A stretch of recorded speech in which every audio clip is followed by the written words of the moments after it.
English basic to advance channel में खुशामदीद। नसरीन, ये है कोर्स नंबर 3। इंग्लिश में बातचीत वाले जुमले सीख रहे हैं हम इस कोर्स में। Lesson number 42। नसरीन, आज का लेसन है कंटिन्यूएशन। किसकी? फ्रेजल वर्ब्स की।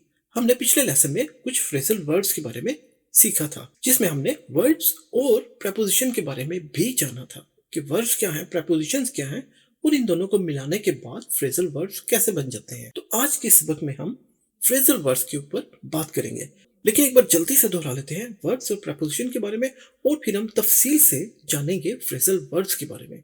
ये बहुत जरूरी है। इंग्लिश की बोलचाल में इनका इस्तेमाल बहुत ज्यादा होता है। अंग्रेज लोग इन्हीं की वजह से बहुत लंबे जुमले बोलने की बजाय बहुत मुख्तसर जुमले बोलते हैं। जो हमारे लोग जो मशरकी ममालिक से हैं, ईस्टर्न कंट्रीज से हैं, वो पूरे का पूरा जुमला बोलते हैं। लेकिन जब मगरबी ममालिक में अंग्रेजों से इंट्रैक्शन होता है, बातचीत होती है, तो यहाँ पर देखा गया है कि ये बहुत मुख्तसर जुमला बोलते हैं, क्योंकि ये ज्यादातर फ्रेजल वर्ड्स यूज करते हैं, जिनकी वजह से जुमला बहुत ज्यादा मुख्तसर हो जाता है, बात आसान हो जाती है समझने के लिए।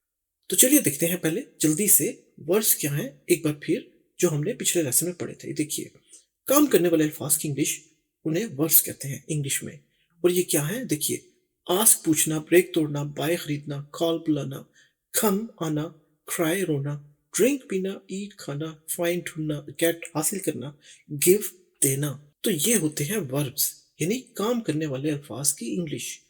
इनके बगैर जुमला आप नहीं बना सकते, इसलिए बहुत जरूरी है आपको वर्ब्स पता हो और आपको वर्ब्स याद भी हों। हमने अपने कोर्स नंबर 1 में बहुत ज्यादा वर्ब्स पढ़ा रखे हैं। अगर कोर्स नंबर 1 देखना हो तो हमारे डिस्क्रिप्शन में इसका लिंक मौजूद है, जिसमें हमने तफसील से बहुत सारे वर्ब्स पढ़ा रखे हैं। उन्हें जरूर एक बार देख लीजिए। अच्छा, ये तो हो गए वर्ब्स। अब हमने जिक्र किया था आपसे प्रपोजिशंस के बारे में। प्रपोजिशंस क्या होते हैं? ये अमूमन जुमलों में अल्फाज को जोड़ने के लिए इस्तेमाल होते हैं, लेकिन हमारी ज़बान में कहें तो ये जैसे हम इशारा करते हैं, जैसे कि ये देखिए, इन है में, ये प्रपोजिशन है। The keys are in the drawer, की चाबियां दराज में हैं। देखिए, इसी तरह हमने एक और पढ़ा था ऑन का मतलब है पर, यानी book is on the table, किताब मेज पर है। देखिए, इसी तरह हमने ये भी पढ़ा था अंडर, नीचे। यहाँ पर देखिए, बिल्ली बेड के नीचे है। The cat is under the table. अब अंडर क्या है? प्रपोजिशन। फिर हमने पढ़ा था बिहाइंड, ये देखिए, शख्स दरवाजे के पीछे है। He is standing behind the door, के पीछे, दरवाजे के पीछे है, बिहाइंड, ये भी प्रपोजिशन है। फिर हमने पढ़ा था बिटवीन, के दरमियान।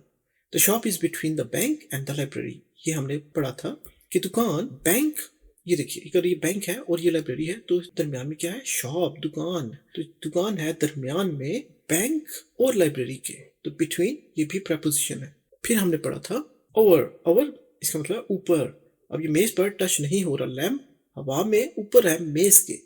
There's a lamp over the dining table, dining table के ऊपर लैम्प है। तो ये है प्रपोजिशंस।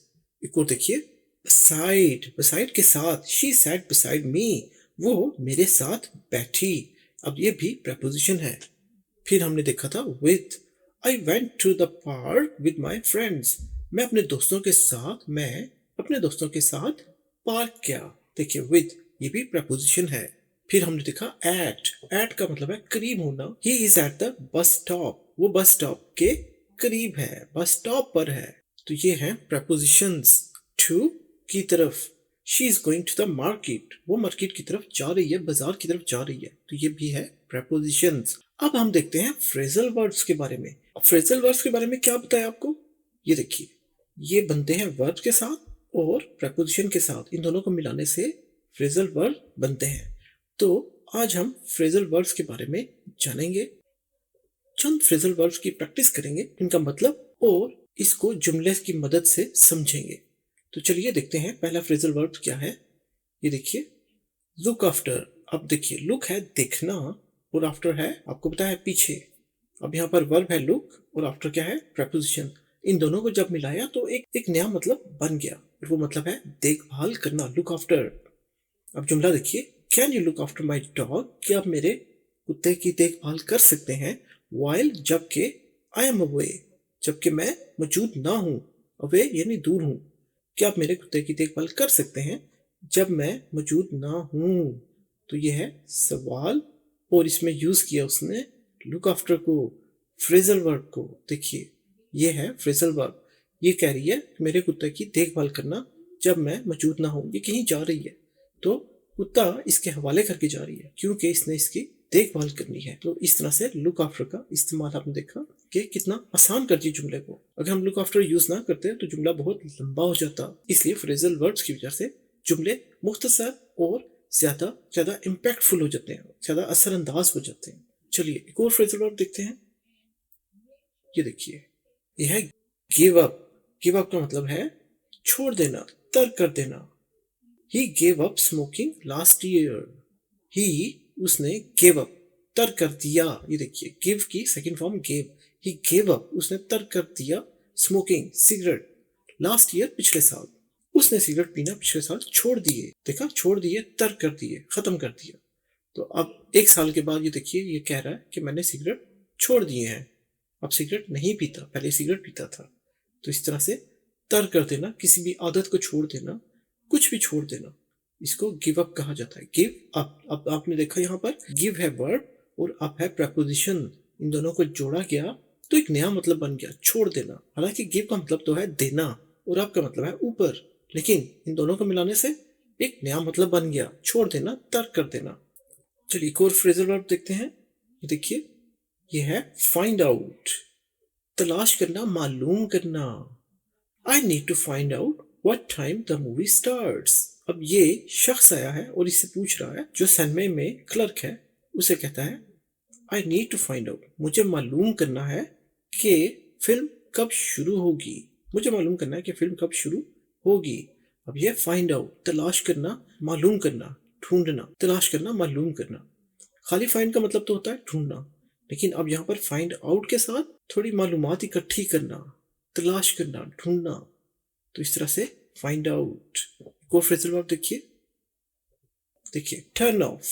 टर्न का मतलब तो है मोड़ना और ऑफ का मतलब जैसे हटा देना, लेकिन जब इन दोनों को मिलाएंगे तो मतलब बन जाता है बंद करना। और टर्न ऑफ अमूमन लाइट्स के लिए यूज किया जाता है या मशीन के लिए। Please turn off the lights when you leave. अब कोई शख्स घर में है और वो इससे कह रहा है कि जब तुम घर से निकलो, घर को छोड़ दो, निकल जाओ, चले जाओ घर से, तो बराए मेहरबानी लाइटें बंद कर देना। अब ये देखिए, लाइटें ऑन है, आपको इसको कह रहा है कि लाइटें बंद करके जाओ। प्लीज टर्न ऑफ, बराए मेहरबानी आप जाओ तो लाइट्स बंद कर देना। Please turn off the lights when you leave.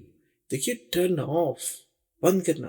अच्छा नसरीन, आपको यहाँ बताते चले, जैसे ये टर्न ऑफ है इसी तरह टर्न ऑन भी है, जिसका मतलब है चला देना, रोशन कर देना। यानी लाइटें या तो ऑन कर देना या किसी मशीन को चला देना, टर्न ऑन। ठीक है, तो टर्न ऑफ की तरह टर्न ऑन भी एक फ्रेजल वर्ब है। चलिए अगला फ्रेजल वर्ब देखते हैं। ये है पिकअप। ये तो आपको पता ही है, बहुत ज्यादा हम यूज करते हैं।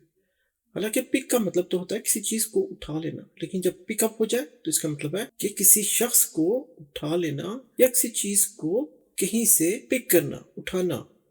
आई will pick you up from the airport at 6। मैं 6 बजे आपको एयरपोर्ट से उठा लूंगा। पिकअप को तो हम समझते ही हैं। चलिए अगला फ्रेजल वर्ब देखते हैं। देखिए, कम अक्रॉस। अब कम का मतलब तो है आना और अक्रॉस का मतलब है सामने। अब जब ये दोनों इकट्ठे हो जाते हैं तो इसका मतलब बन जाता है इत्तफाकन मिल जाना। जुमले से देखिए, I came across an old photo album in the office. मुझे पुरानी फोटो एल्बम दफ्तर में मिल गई, यानी इत्तफाकिया मिल गई। इसी तरह अगर आप किसी शख्स से मिल जाए, कोई या आपको कोई इन्फॉर्मेशन मिल जाए या आपको कोई चीज मिल जाए, तो आप ये यूज कर सकते हैं कम अक्रॉस, यानी इत्तफाकन, अचानक मिल गई। I came across an old photo album.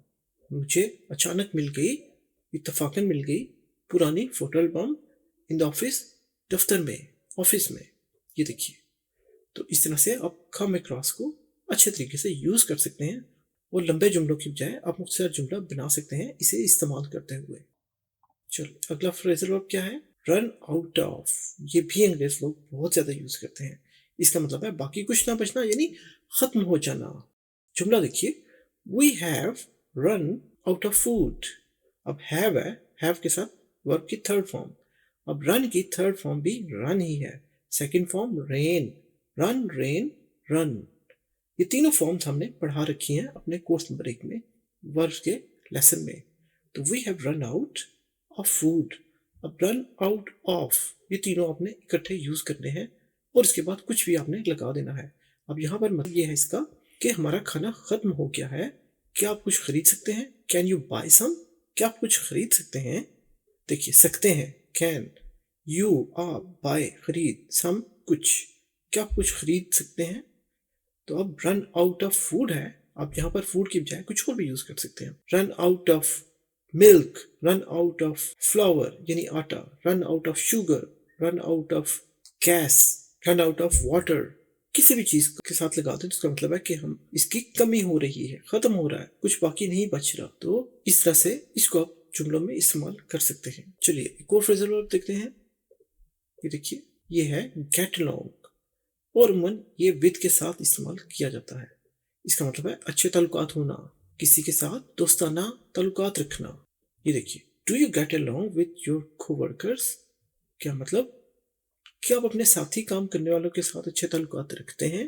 देखिए, डू यू गेट, क्या आप गेट अलोंग, क्या आप अच्छे ताल्लुकात रखते हैं, यानी आप दोस्त से बन जाते हैं, आप उनके साथ इजी होते हैं। Do you get along with your co-worker? आप अपने काम करने वाले जो साथी हैं उनके साथ आप अच्छे तरीके से काम करते हैं, दोस्ताना माहौल में आप काम करते हैं। तो ये उस सेंस में यूज होता है, क्योंकि अक्सर लोग घर में या काम करने वाली जगह पर लोगों से घुलते मिलते नहीं है, थोड़ा फासला रखते हैं, तो वो गेट अलोंग नहीं होता।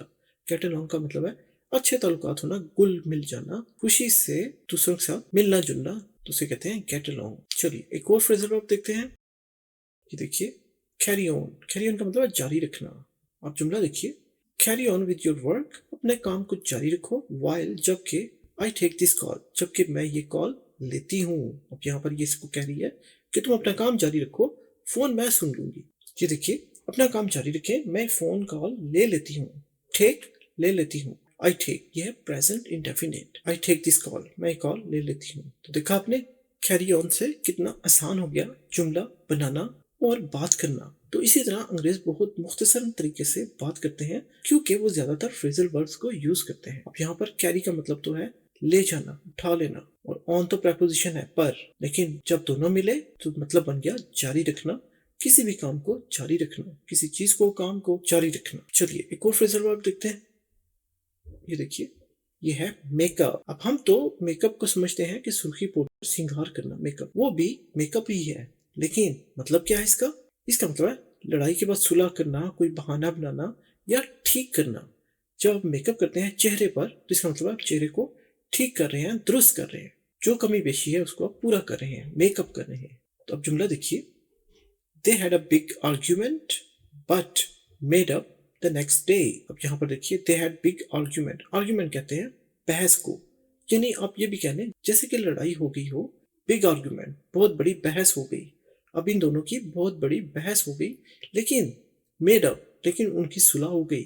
कब? द नेक्स्ट डे, अगले दिन। जी देखिए, अब इनकी सुलह हो गई है, एक दिन पहले इनकी बहुत ज्यादा बहस हुई, एक तरह से जैसे लड़ाई हो गई हो। ये देखिए, उनकी बहुत बहस हुई लेकिन अगले रोज सुलह हो गई। इसी तरह यहाँ पर तो ये वाला मतलब यूज हुआ, लड़ाई के बाद सुलह करना। इसी तरह कोई बहाना बनाना हो तो भी मेकअप कहते हैं, कि मेकअप एक्सक्यूज, कि कोई बहाना बनाया। He made up excuse, make की सेकंड फॉर्म मेड। ये देखिए, ही मेड अप एक्सक्यूज, इस तरह से कोई जुमला को बता रही हैं। He made up excuse and didn't come, उसने बहाना बनाया और नहीं आया। तो इस तरह से आसान जुमले बना सकते हैं और बहुत मुख्तसर इन फ्रेजल वर्ड्स को यूज करते हुए। तो ये नाज़रीन आज का सबक, उम्मीद है आपको पसंद आया होगा, और आपका बहुत शुक्रिया, आपने हमारे साथ मिलकर सबक पढ़ा। मजीद सबक के लिए लाइक, शेयर और सब्सक्राइब करना मत भूलिएगा। सब्सक्राइब करने से आपको हमारा यूट्यूब पर चैनल ढूंढना नहीं पड़ेगा, और लाइक करने से हमें अंदाजा होगा कि आपको हमारा सबक पसंद आया, लेसन पसंद आया। और जितना आप शेयर करेंगे उतना ही ये लेसन लोगों तक पहुंचेगा और सभी का फायदा होगा, क्योंकि अच्छे लेसन हैं।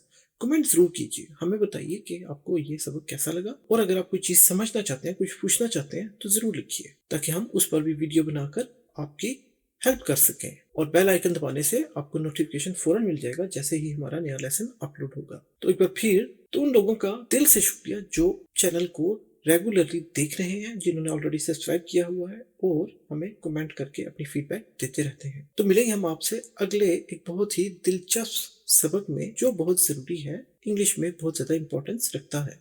तो अपना बहुत ख्याल रखिएगा, मिलेंगे हम इंशाल्लाह आपसे अगले लेसन में। तब तक के लिए अल्लाह हाफिज।